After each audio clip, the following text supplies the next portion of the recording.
The security of her new, strong pride can change that. Only good fortune can bring Carly's story to a happy end.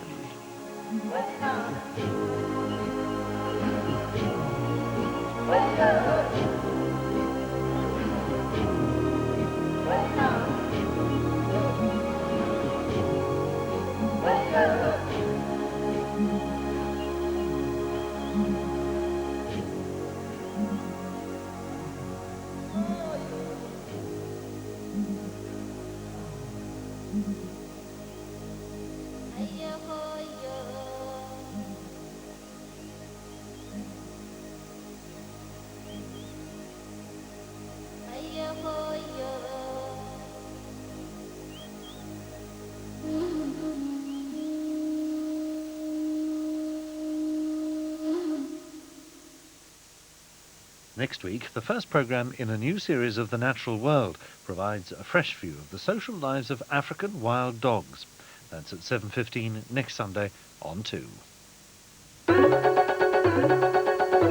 New Year's Eve on 2. At 5:10, an arena special charts the phenomenal career of the Rolling Stones.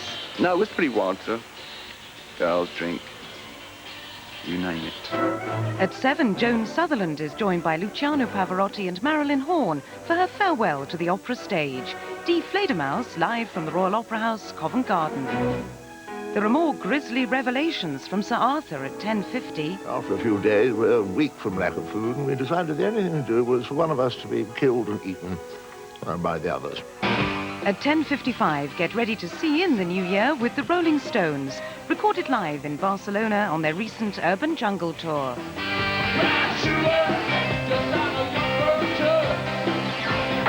Then at 12:25, Gene Wilder is Young Frankenstein. My creation!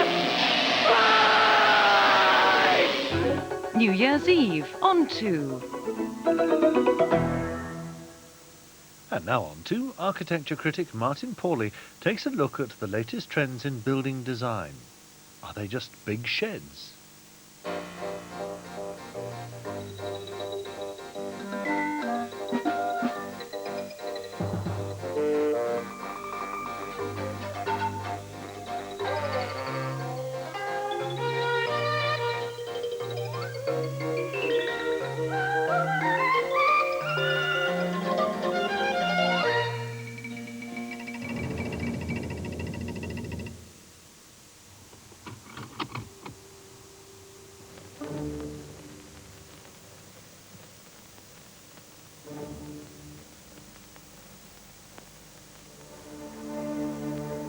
It is only 30 years since the first motorway was built in England.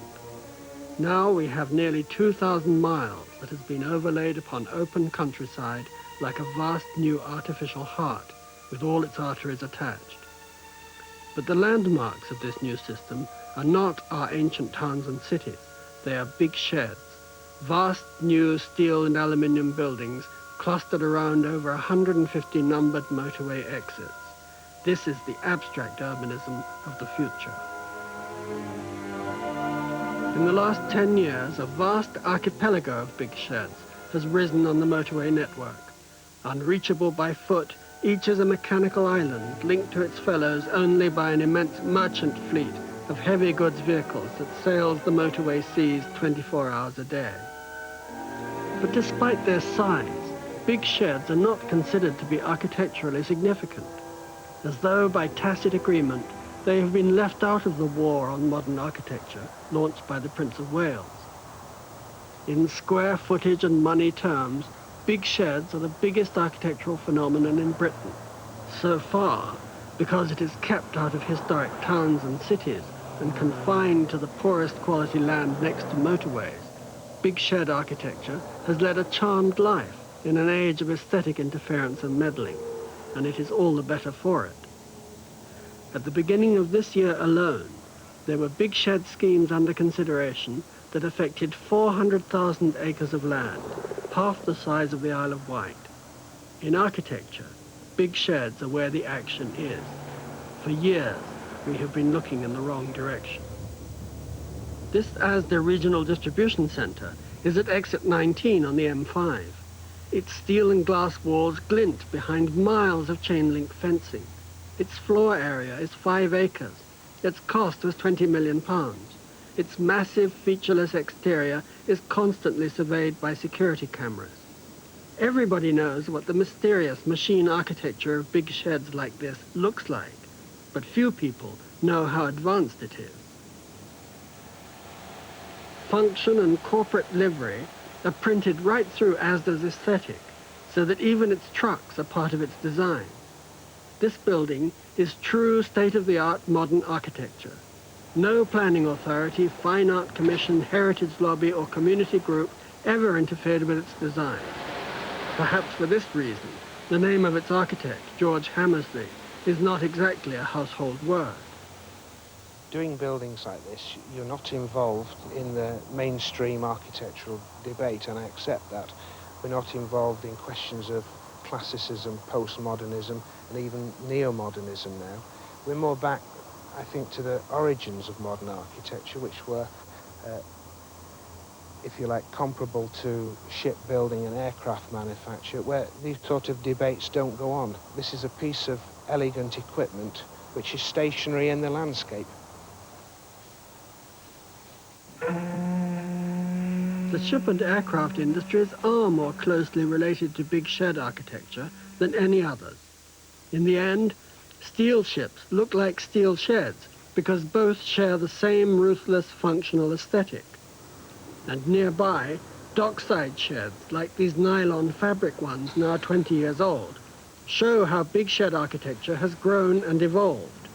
Even then, this was advanced construction, minimal steel framing and maximum open space.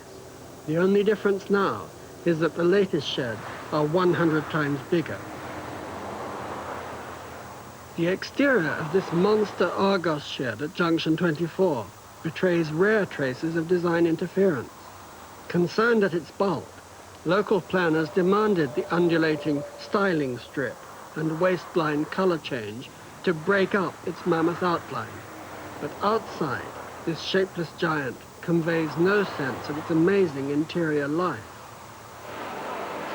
This is the goods-in bay inside the Argos distribution center. And as you can see, it's completely different to the outside. It's a hive of activity. Up to 15 trucks can be unloaded at one time here. It's an enormous space. It's over 100 meters long, 25 meters high, and 25 meters wide. And still, that's less than a quarter of the full size of the warehouse. The rest is packed with steel racking and computer-controlled mechanical handling equipment.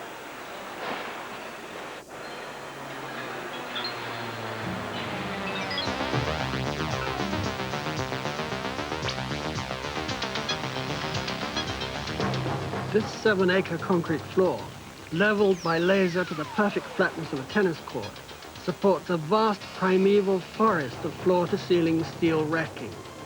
Here there are 37,000 separate pallet locations, dimly lit by roof lights high above, but all remembered in the brain of the computer 155 miles away at Milton Keynes that controls every movement in the building. The mechanical retrieval system here took 2 years to design and cost £8 million.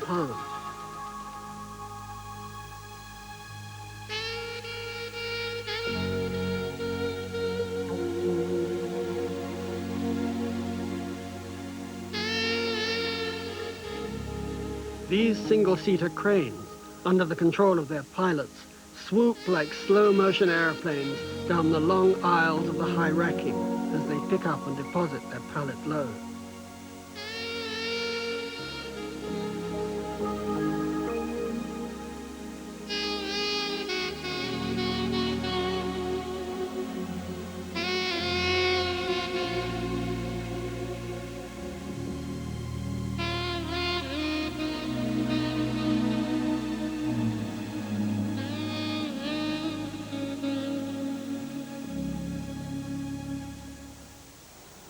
Big sheds are all stationary machines in the landscape, built to a scale that transcends their elementary shape.